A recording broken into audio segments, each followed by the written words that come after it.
notice the divorce rates have risen so much nowadays?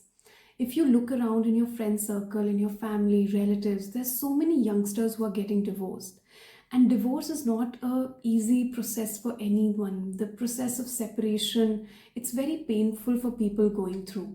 And one of the most strangest things is that people, couples, even youngsters feel so ashamed or uncomfortable sharing about it with their friends, and they keep it all locked behind closed doors and try to project to the world a perfect married life or a perfect relationship.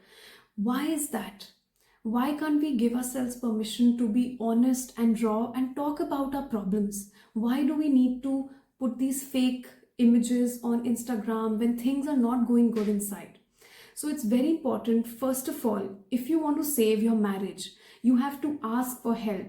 You have to voice what's going on inside your marriage and to be able to take opinions, only opinions from sensible people.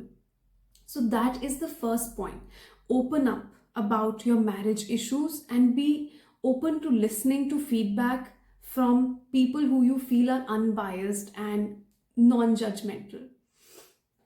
The second point on how to save your marriage: stop taking advice from parents and relatives who are extremely biased. So, for example, a guy's parents will undoubtedly have a soft corner for their son and they will have a biased point of view. Similarly, for the girl as well.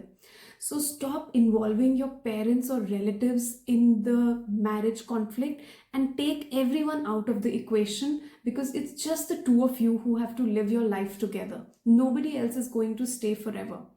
So take out every other person out of this equation, not because what somebody said, what your mother thinks, not because what her father thinks. It's only about both of you.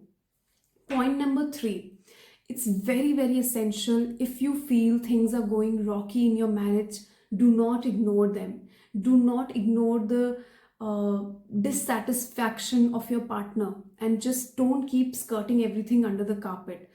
Go for help, go for therapy, and make sure you research well before choosing a therapist who can actually guide you in the right manner. And even if both the people, the partners, are not ready to go in for counseling, even if one person is willing to do the inner work, a lot can shift. It's like if you are first pulled out of the drowning water, only then will you be able to pull out your partner, right? So even if one person is willing to do, if two are ready to go for therapy, it's even better.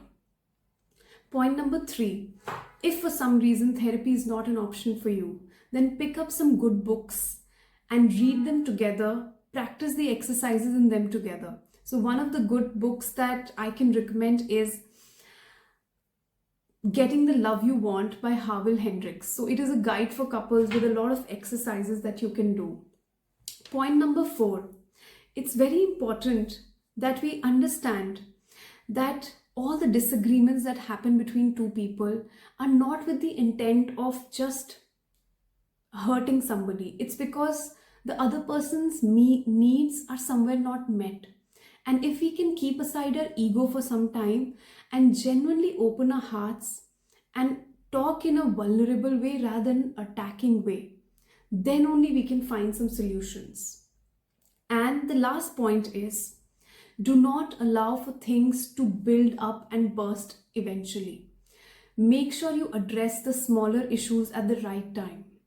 And when you notice that things have gone beyond a point, go for therapy, pick up a book, talk about it without blaming each other, but owning and taking responsibility for your role in it.